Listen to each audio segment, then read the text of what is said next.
बिस्मिल्लाहिर्रहमानिर्रहीम, अस्सलाम वालेकुम। मैं हूं मोहम्मद उस्मान और आप देख रहे हैं प्रोग्राम हरफराज और ये मकबूल जान के साथ। नाजरीन, डील और नो डील के मामले पर हुकूमत और अपोजिशन दोनों जानब से वज़रा और उनकी टीमें आमने सामने हैं। डील हो रही है, डील नहीं हो रही, मामला है क्या? लेकिन ये तो सारी कहानियाँ एक तरफ, सियासत के अंदर एकदम गर्मी आ चुकी है कि 23 मार्च को PDM ने मार्च का ऐलान किया और आज जो है वो पीपल्स पार्टी ने 27 फरवरी को मार्च से पहले मार्च का ऐलान कर दिया है। ये सूरत हाल है क्या? बड़ी दिलचस्प सूरत हाल है।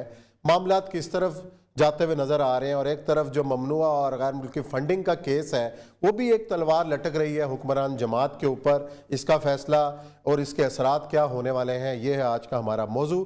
दूसरी जानिब सिंध असम्बली के बाहर 5 रोज़ से एक धरना जारी है जमात इस्लामी कराची का, कराची के मसाइल के हवाले से और बल्दियाती बिल के हवाले से। इसमें अभी क्या पेशरफ्त हुई है, मुतालबात सामने आए हैं और उसके ऊपर क्या रिएक्शन है हुकूमत का, इस पर भी होगी बात। और प्रोग्राम के आखिर में जिक्र होगा जमात इस्लामी पाकिस्तान के साबिक अमीर जनाब काजी हुसैन अहमद का, जिनकी आज बरसी है। काजी हुसैन अहमद की सियासत के ऊपर रोशनी डालेंगे, लेकिन बढ़ते हैं अपने पहले मौजू की जानिब। और बढ़ने से पहले आज मरीम नवाज साहबा ने गुफ्तगू की, वो सुन लें, फिर उसके बाद बात आगे बढ़ाते हैं। मुस्लिम लीग नून भी ये डिमांड करती है, पाकिस्तान की अपोजिशन भी ये डिमांड करती है और करना चाहिए कि इमरान खान फिल फौर इस्तीफ़ा दे। झूठ बोलने के जुर्म में, लोगों से पैसे ऐंठने के जुर्म में, गैर कानूनी फंडिंग लेने के जुर्म में और उसको छुपाए रखने के जुर्म में, और उनकी जमात के ख़िलाफ़ कार्रवाई होनी चाहिए। जो 4 एम्प्लॉयज़ के नाम पर पैसा आया, उन अकाउंट्स की, उन एम्प्लॉयज़ की भी के ख़िलाफ़ भी कार्रवाई होनी चाहिए।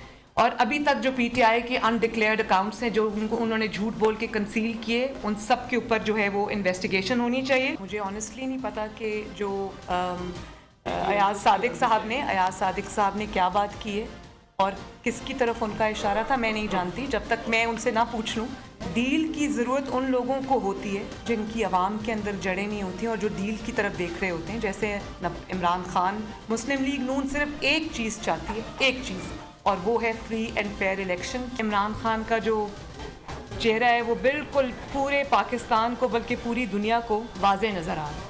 इंकशाफात जो उस रिपोर्ट्स में हैं, कौम का दिमाग चकरा के रह गया।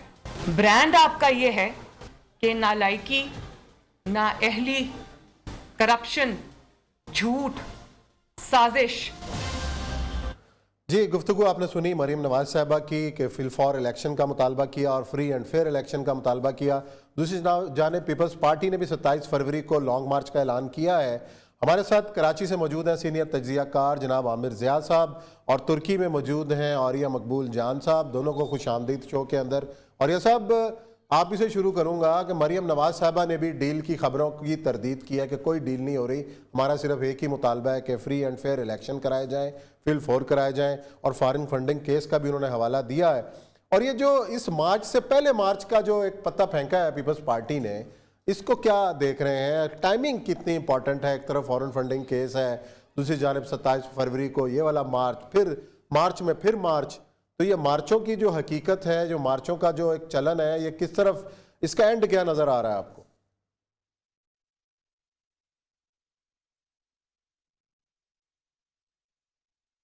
जी और साहब। अच्छा, हाँ, मुझसे पूछा। अच्छा, बुनियादी तौर पर देखें, एक तो ये है कि मैंने पहले भी कहा कि मार्च तक का जो एरिया है, वर्षा है, वो बहुत मुख्तलिफ किस्म का अरसा होगा पाकिस्तान के लिए। और ये जो मुख्तलिफ किस्म के मार्चेज अब बन रहे हैं, और PDM का और पीपल्स पार्टी का मार्च, दोनों कन्फ्लिक्टिंग मार्च आ गए हैं। इसमें तो असल मसला यह है कि क्या एक अनारकी की सूरत हाल ऐसी बिल्ड की जा रही है इस मुल्क के अंदर, और इमरान खान के साथ उसका केस का आना, फिर उसके साथ साथ उसकी फ्रजाइल मेजॉरिटी, तो क्या मुल्क को एक ऐसे दौराहे पे लाके खड़ा किया जा रहा है कि जहां पर बिल्कुल गवर्नेबल ना रहे, किसी किस्म का कोई लॉ एंड ऑर्डर सिचुएशन ना हो, सियासत आगे ना चल सके, बजट बेहतर ना हो, टैक्स पूरे ना होते हों, और ये ऐसी सूरत हाल के अंदर किसी न किस्म की इंटरवेंशन का जवाब बन जाता है। और जाहिर बात है, जिस तरह के आपके कर्जे हैं और जिस तरह की आपकी सूरत हाल है, जिस तरह का आपका डिसीजन मेकिंग है, आप इस मर्ज पे आ चुके हुए हैं। पीपल्स पार्टी ने पहले भी, मैं बड़े बड़े वसूख से कह रहा हूं, पहले भी बहुत दफा रास्ते दिए हैं और हमने उसके बारे में डिस्कस भी किया है। ये आखिरी दफा जब 31 लॉज पेश हुए थे, इसमें पीपल पार्टी ने खास तौर पे रास्ता दिया। उससे पहले सेनेट के इलेक्शंस के अंदर ये सूरत-हाल हुई। उसके बाद जो है दोबारा जब सेनेट की जो है उसने लीडर ऑफ द अपोजिशन के जमाने में ये एफर्ट हुई। अब ये 23 मार्च के उस धरने से पहले एक धरना निकालना और 23 मार्च से पहले चीजों को एक खास मंतकी अंजाम तक पहुंचाना, ये बड़ा अजीब सा अगरचे कि लग रहा है। अगरचे के पीपल्स पार्टी के अंदर स्ट्रीट पावर का सतह वो नहीं है कि वो एक बहुत बड़े जिसे कहते हैं मोबिलाइजेशन कर ले पाकिस्तान को आगे इस तरह की कैफियत में पैदा कर दे कि आगे कोई ना कोई फैसला करना पड़ जाए। लेकिन वो फिर नून लीग पीछे नहीं रहना चाहती, फिर बाकी चीजें पीडीएम आ जाएगा। इन सारों से लगता वही है कि इमरान खान के जाते जाते ये मामला ऐसा कोई धड़ाम से गिराना का मंजर नजर आ रहा है मुझे कि जिसके अंदर शायद किसी के हाथ में कुछ ना आए।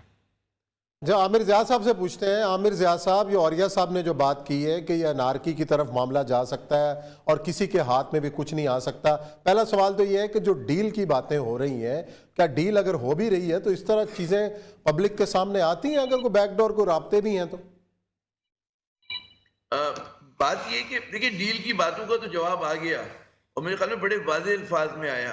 हमने देखा कि जो कुछ सियासी खिलाड़ी थे उनकी जानिब से ये दावा किया गया, ये साजिशी थ्योरियां पेश की गई, ये फाहें थी कि जनाब एक डील होने जा रही है और उसकी वजह से जाहिर है कि लोगों में एक तशवीश के आसार भी हुए क्योंकि बहुत सारे तजिया निगारों के नज़दीक जो है किसी भी किस्म की डील एक कन्विक्टेड प्राइम मिनिस्टर से साबिक कि वो उसका ना कोई मंतकी जवाब था, ना कानूनी तौर पे आप उसको जस्टिफाई कर सकते हैं, ना आईनी तौर पे। यानी कि कोई राजवाड़ा तो है नहीं कि कल तक एक आदमी की जो सजा याफ्ता उसको आप बैरून मुल्क से दरामद करें और धो धाकर एकदम आप उसको क्लियर कर दें without undergoing the due process of law. तो ये चीज इम्कान से बाहर थी, लेकिन जाहिर है कि हमारी जिस तरह की तमाशे होते रहे हैं तो बहुत सारे लोगों ने इस पर यकीन करना मुनासिब समझा। और ये भी, लेकिन मैं एक सवाल करता रहा हूँ, जब ये जो कल का DGISPR की प्रेस कॉन्फ्रेंस, उससे पहले भी हम लोग बात करते रहे मुख्तलिफ प्रोग्राम में कि ये मुमकिन नहीं कि अचानक जो है इस्टेब्लिशमेंट या फौज जो है अपना बयानिया यकसर बदल दे। मतलब उन्हें भी कुछ मतलब मंतकी जवाब पेश करना होगा ना अपनी बातों का, है ना। तो वो बिल्कुल मेरी समझ से बाला चलता। कोई पाकिस्तानी कौम बच्चा जमहूरा तो है नहीं कि आपने कहा भाई घूम जा। कल तक आप कह रहे थे ये सारे लोग के भाई करप्ट हैं और इन्होंने फला चीज की एकदम धो धाकर इनको दूध से आप किस तरह से लोगों के सिरों पे मुसल्लत कर सकते हैं। तो ये एक सवाली निशान था और उसकी आप खुद देखें कि जवाब उसका DGISPR की तरफ से बड़ा मुख्तसर लेकिन बड़ा मेरे ख्याल में उसके कहते हैं ना टू द पॉइंट आया है। इसमें उन्होंने कहा कि जी बिल्कुल बेबुनियाद है, बेसलेस है और आप उन्हीं से पूछे कि किन के साथ बात हो रही थी। तो जब आर्मी ने ऑफिशियली इस चीज को डिनाई कर दिया तो फिर उस गुब्बारे में से खुद ब खुद हवा निकल जाती है। फिर ये नून लीग नहीं कह सकती कि जी हम डील नहीं करना चाह रहे या हमारे ऊपर कोई है, क्योंकि कोशिशें तो हुई हैं और वो जाहिर है कि फौज को भी एहसास होगा, अवाम की पल्स जो है वो भी देखते होंगे।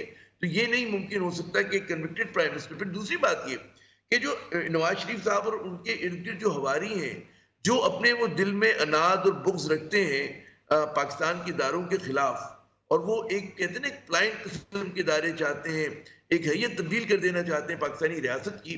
तो मेरे ख्याल में जब उस चीज़ का मुझे जैसे मतलब कराची में बैठे हुए सहाफ़ी को पता है, आपको पता है, तो इदारों को भी पता होगा कि भाई इनके क्या ज़ाइम है, इनका ताल्लुक किससे है, किन लोगों से है। तो मैं नहीं समझता कि ये जो चीज़ थी, और बड़ा अच्छा हुआ कि गुब्बारे से हवा निकल गई। अब आइए दूसरी बात जो है कि जी ऑपोजिशन का एजिटेशन मार्च से पहले मार्च मैं समझता हूँ कि इसमें पोस्चरिंग ज्यादा है। और अगर इमरान खान को कबल वक्त हटाने की बात होती है, हटाया जाता है, इन हाउस चेंज या इस तरह की कोई क्राइसिस पैदा कर देते हैं, तो उसका मतलब ये होगा कि इमरान खान जो है वो सियासी शहीद हो रहे हैं और 2023 के इंतखाबात में उनका जो है भाव जो है खुद ब खुद बढ़ जाएगा। इमरान खान को प्रीमेच्योर हटाने का मतलब ये होगा कि इमरान खान जो है बड़ी वेंजेंस के साथ वापस आएंगे एज ऑपोजिशन लीडर। और उसमें जाहिर है कि अगर उनके मुकाबले पे जो सियासतदान है, जरदारी है और नवाज शरीफ साहब और उनका खानदान है, तो उनमें उन लोगों की कोई अखलाकी क्रेडिबिलिटी नहीं है उन लोगों की। इमरान खान से बहुत शिकायतें कि जी बड़े गलत फैसले किए, मईशत तबाह कर दी, गवर्नेंस के इशूज हैं, हम उस पर तकरीर कर सकते हैं, कश्मीर इशू पे उन्होंने कॉम्प्रोमाइज किया, बहुत सारी बातें कर सकते हैं। लेकिन अभी भी क्रेडिबिलिटी के लिहाज से मैं समझता हूँ कि वो पीपल्स पार्टी और नून लीग की क़यादत के मुकाबले में ज़्यादा बड़े हैं, कदावर हैं और वाहिद सिर्फ वो कौमी रहनुमा हैं कि जिनकी जड़ें जो हैं चारों सूबों में हैं और वो कहते हैं ना लसानियत से बाहर है। मतलब ये नहीं हो रहा कि नवाज शरीफ साहब सिर्फ सेंट्रल पंजाब के लीडर हैं और जनाब बिलावल भुट्टो साहब जो है उनकी असल जड़ें जो है वो अंदरूनी सिंध में। जो असल बात है इमरान खान की, उनका स्पीकिंग भी उनका फॉलोअर है, पश्तून भी है, पंजाबी भी है, सराइकी भी है। तो एक अक्रॉस द बोर्ड जो एक जमाने में एजाज पाकिस्तान पीपल्स पार्टी को हुआ करता था वो पीटीआई को है। वो कि इनकी मतलब है जो पॉपुलर सपोर्ट है वो यकीनन इरोड हुई है।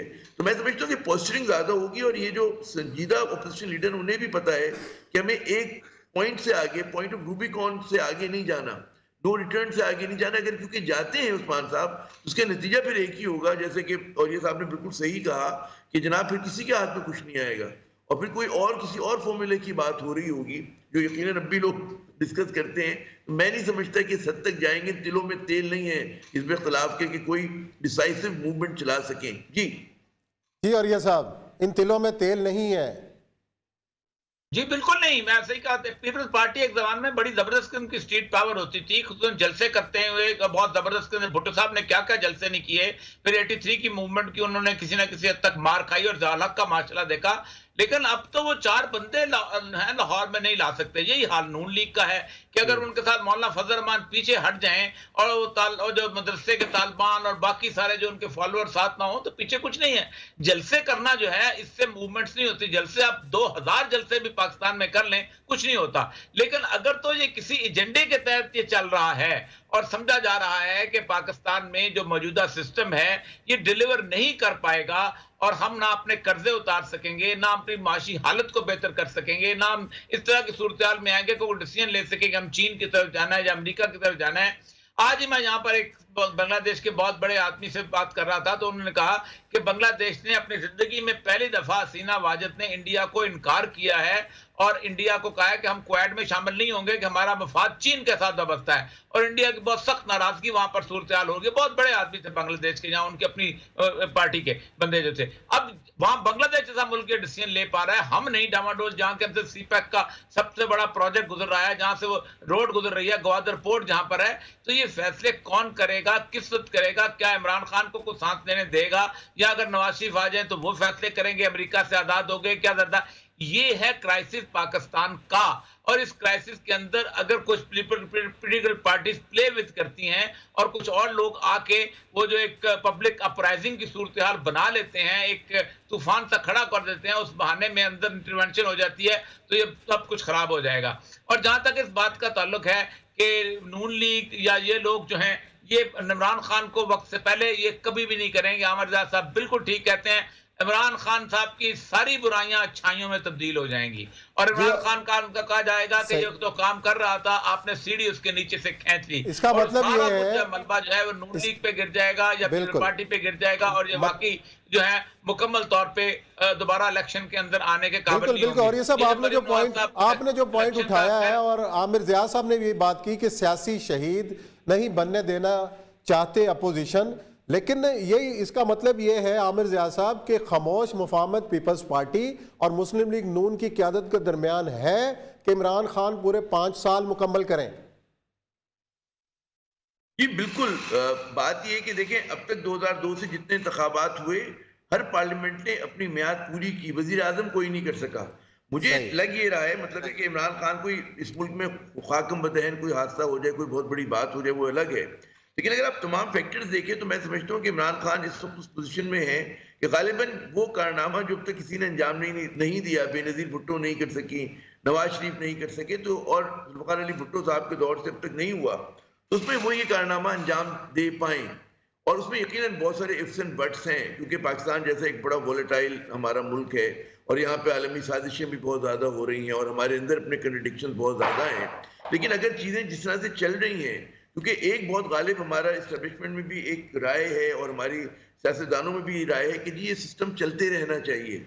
अगर दूसरी राय ये हो सकती है कि जी इस सिस्टम को उखाड़ कर फेंक दें, उसकी जगह कोई और सिस्टम लाएं। लेकिन वो सिस्टम लाने के लिए इसका मतलब है जितने मौजूदा सियासी क़यादत है वो इरेलेवेंट हो जाएगी। बिल्कुल सही मतलब है उस नए सिस्टम में अगर आपको कौमी हुकूमत लाते हैं, आपको इस तरह के बनाते हैं सिस्टम, क्योंकि मेरा तो तज़िया ये कि जनाब इस मुल्क में पार्लिमानी फॉर्म ऑफ डेमोक्रेसी जो है वो गुज़श्ता 50 साल से डिलीवर नहीं कर सका है और इसको बायार लोगों ने एक मजहब के तौर पे हम तस्लीम करते हैं कि जी इसके अलावा कोई चीज हो नहीं सकती है। तो हमें सोचना चाहिए आउट ऑफ द बॉक्स कि मगरबी जमहूरियत की नकाली हमें कहाँ लेके जा रही है। जी बिल्कुल और हमारी सोचना चाहिए। बर्बाद- बहुत बहुत शुक्रिया आमिर ज़िया साहब। ब्रेक का वक्त है, ब्रेक लेते हैं। ब्रेक के बाद आएंगे और जिक्र करेंगे कराची के मसले का कि जिस इशू के ऊपर जमात इस्लामी वहाँ धरना दिए हुए है उनके मुतालबात पर किस हद तक पेशरफ्त हुई है या बिल्कुल इनकार है, इस पर लेंगे अपडेट। कराची से हमारे साथ रहें।